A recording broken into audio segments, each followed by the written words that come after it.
felt the sweet spirit hover over me. Just out of nowhere.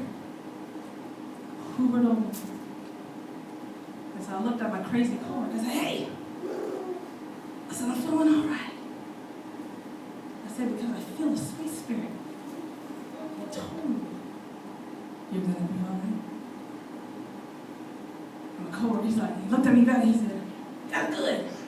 I need you to stay right there for the rest of the day. I need you to stay right there. So I'm going to stay right here because I don't want to leave. I want to stay right here.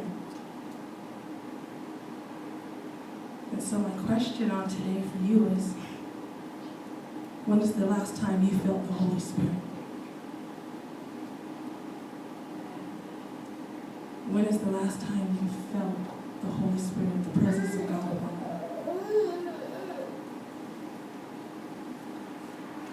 Heavenly Father, Lord, we thank you for being here today. We thank you, Lord, for service.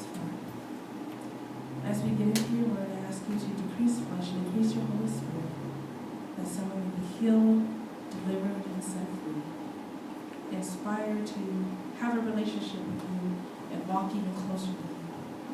We count all things done. We claim the victory is already won. In Jesus' name, amen.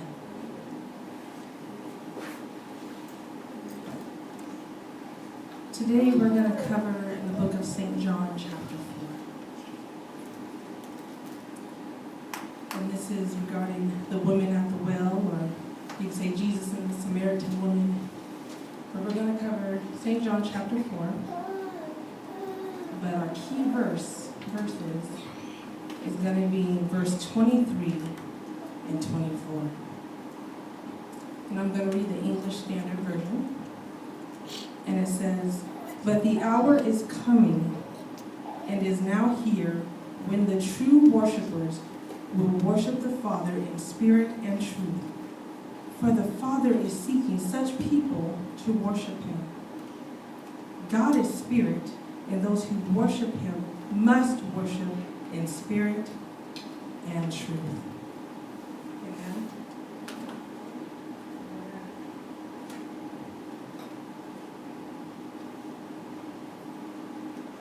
I'm going to give you a little background because I don't feel like reading all those verses. So I'm going to be paraphrasing through this chapter from 1 through 26. Just a paraphrase and elaborate just to give you a little background context. Is that all right? So I'm just going to ask you just to sup with me just for a little while.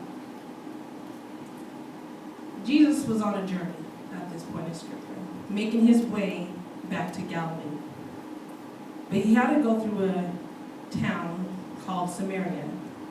And he came into a village there called Sychar. As I want to say, Jesus was passing through. But while he was there, Jesus decided to have a seat at Jacob's well. And it was there when he encounters one of these Samaritan women from the village and asked her to give him a drink. Now, this woman was surprised that he would even ask of such thing because the Jews and the Samaritans did not have any dealings with each other. Let alone with this particular woman who was a harlot or prostitute, for lack of a better word. So you could say she was considered the least among these. Yet Jesus sat there and had a conversation. So Jesus replied to the woman, and he was like, if you only knew who you were speaking with, you wouldn't ask, you would ask for living water.